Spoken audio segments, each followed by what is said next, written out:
Hola and welcome. I'm Lorna Perez, and I'm your Florida field organizer for Moms Clean Air Force and Eco Madres. We represent over 186,000 moms, dads, caregivers, grandparents, people just like you who are fighting for clean air, climate justice, and the future of our children's health. Here in Florida, we know how urgent this fight is. We're seeing hotter days, stronger storms, and worsening air quality. And too often, it's our kids who are hit the hardest. I do this work not just as an organizer, but as an aunt. When I watch my nephew head off to school, I wonder, what kind of air is he breathing? What kind of future are we leaving for him? Every child deserves to breathe clean air, to ride to school without inhaling toxic pollution, and to grow up in a world that's safe and stable. But right now, millions of children ride diesel school buses that pollute the air around them and inside the bus itself. This pollution affects their lungs, their learning, and their lives. So today, we're diving into one urgent solution: electric school buses. You'll hear from a doctor on the front lines of families' health and school districts taking the steps to clear the air. Let's start with the science and the stakes. I sat down with Dr. Cheryl Holder, a physician and climate advocate in Miami and executive director of Florida Clinicians for Climate Action, to talk about what diesel pollution really means for Florida's kids. If you could start by telling us a little bit about yourself and your background and what you do.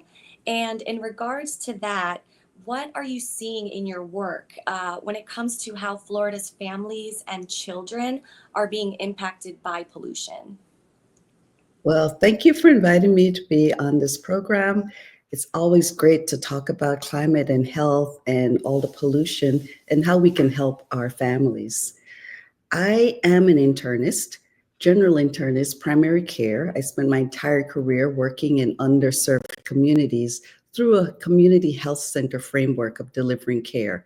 And with that, I was a medical director that allowed me to work in every aspect of family care, from obstetrician, pediatrics, adult care, dentistry, social work, nutrition, every aspect. Wow. So I saw the full range of how the health is impacted in a community.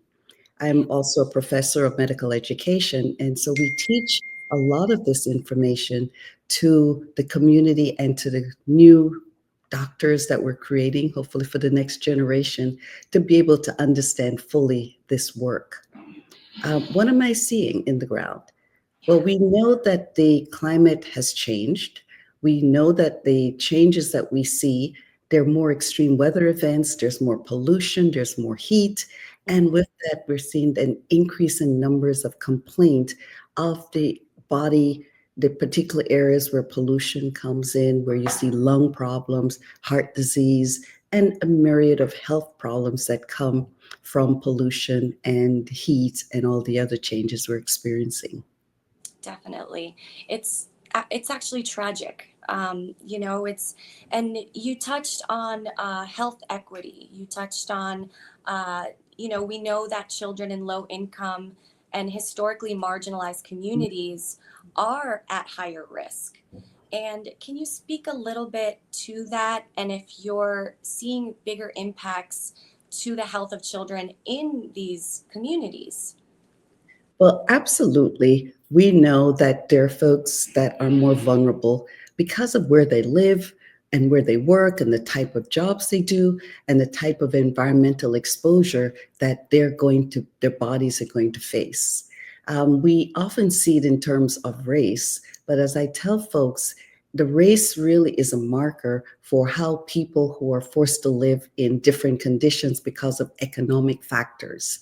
And the economic factors come from a myriad of historical events that make people less likely to access wealth and power. So then they end up living near coal plants, they end up living near highways and other polluting industries, incinerators, dumps, and that all then impacts health. So, absolutely, poor people, Black and Brown people who are poorer in our communities, will have an increased rates of all these ill effects from exposure to these pollutions and heat. What would switching to electric school buses do? How does that impact children?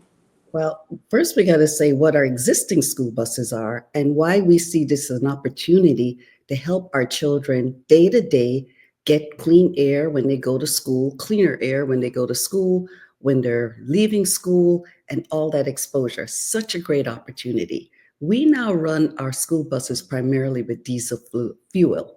Diesel is basically a dirty fuel. It gives out more tailpipe emissions, and in those emissions, that exhaust, if you've been around a school bus, just walk around it. There's always that smell, there's that heat that comes from it, and that is being released in the air. The children are getting exposed. And I got to tell you, one particular group that nobody thinks about, the disabled children. If you look where they're loaded into these buses, they're often closer to the tailpipe.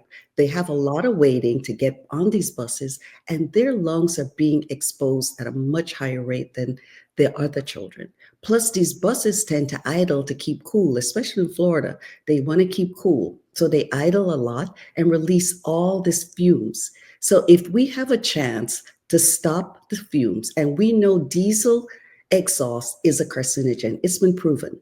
So Yeah. why are we exposing our children to the carcinogen?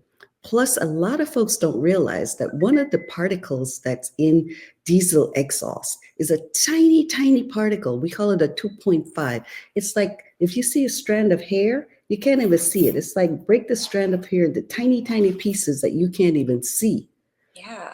And that gets in our lungs, in our blood vessels. It gets into the layers of the blood vessels, and that triggers an inflammatory response. And we know now that inflammation drives a lot of the changes, causing cholesterol to go down, causing cancers to be triggered. Those particles also cross our blood brain barrier.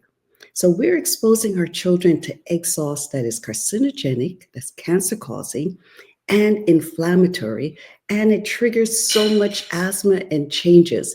We find that children who get into clean buses have 8% less absenteeism than those who ride diesel because the kids with asthma and other problems are exposed to all these chemicals in these diesel buses, and you give them some clean air because electric vehicles do not put out the exhaust. And to me, that is win, win, win. And we talk Yeah. about our children, we love our children, our communities love our children. Why can't we give them clean buses to go to school, especially our disabled kids? There is a misleading myth that electric school buses are more expensive. Well, definitely, I hear that, and the data does not support it. When done correctly, it is clear that electrifying your school bus fleet saves money. You save on the gas costs, you save on the repair because there are fewer moving parts in an electric school bus. They say that up to like 4 to 11,000 per year in fuel and maintenance costs can be saved. That is There, amazing. yeah. Plus, you got to add the savings in the health cost.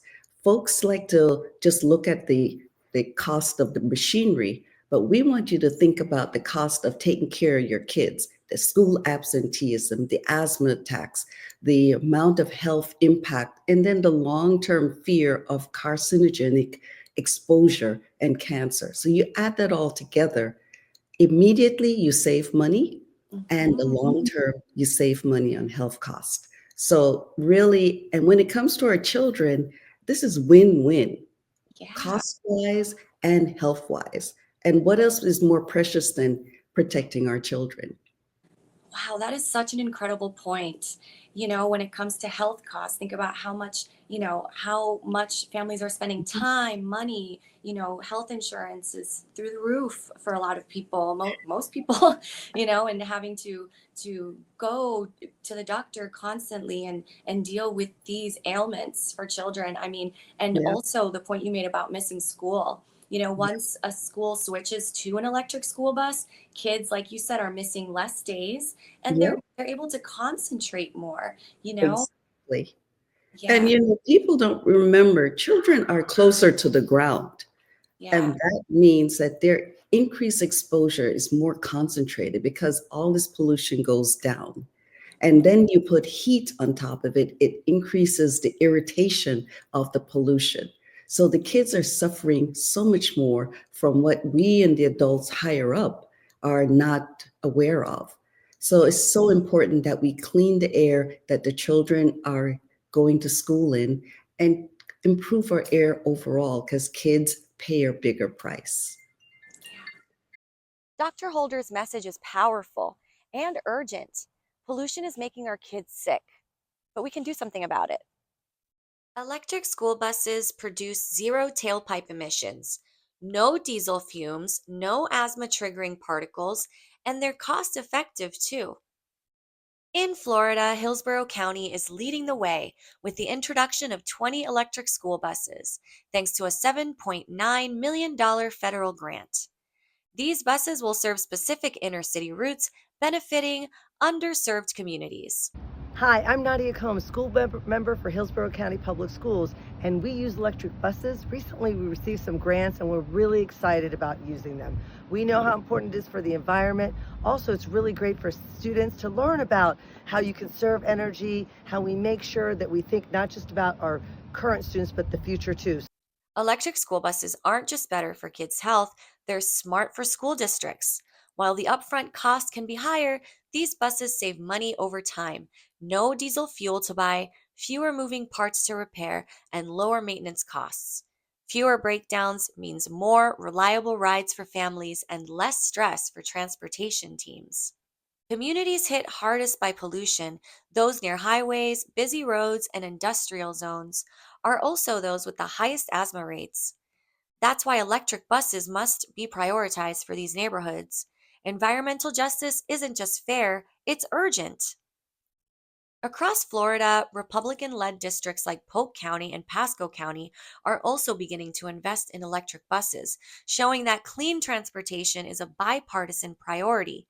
They're proving that electric school buses mean cleaner air, healthier kids, and smarter spending. You've heard the facts, you've seen the stories. Now it's your turn to take action. Share your story. Your personal experiences as a parent, grandparent, educator, or healthcare provider are powerful. They show decision makers that this issue is about real people, not just policies. Our kids deserve clean rides to school, clean air to breathe, and a safe climate to grow up in.